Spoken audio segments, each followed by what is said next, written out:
Voilà, après la météo, nous avons Philippe Choucroune, c'est parfait, c'est pour parler de l'été, un petit bilan. Ça a été dur de vivre cet été un peu pourri quand même, Philippe.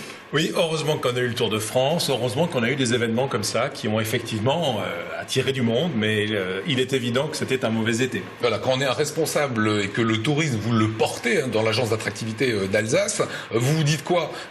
Il faut changer notre fusil d'épaule, il faut promouvoir les musées, il va falloir faire quelque chose pour cette manne de touristes? Je crois malheureusement on ne peut absolument pas prévoir ce qui va se passer. Il faut accepter les choses. Une bonne partie de l'Europe a subi les mêmes conditions atmosphériques. Et c'est comme ça, quand on part en vacances, on prend sa part de risque avec soi.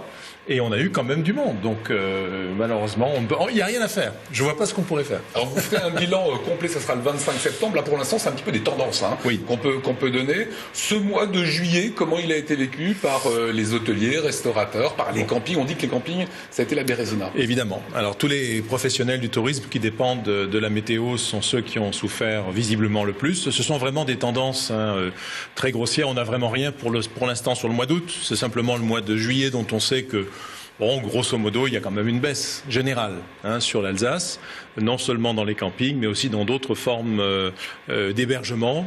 Alors, tous ceux qui ont versé des arts pour venir en vacances, ceux-là sont venus quand même, puisque les réservations étaient faites. Donc, on a quand même quelques-uns parmi les hébergeurs ont réussi à tirer leur épingle du jeu. Nous verrons dans quelques temps lesquels précisément.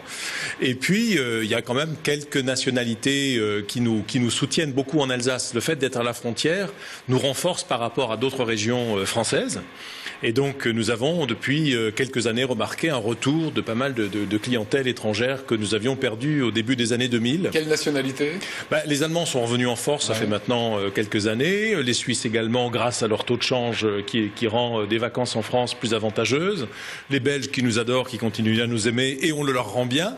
Voilà, et puis même des marchés lointains qui viennent. Donc on est tout très très contents depuis 3 ans environ de voir les Américains, même les Chinois, les Japonais revenir beaucoup en de masse. Qataris, le secteur du luxe était ravi dans les grandes villes comme Strasbourg, Mulhouse. Le commerce de luxe est très très bien porté, paraît-il. Voilà.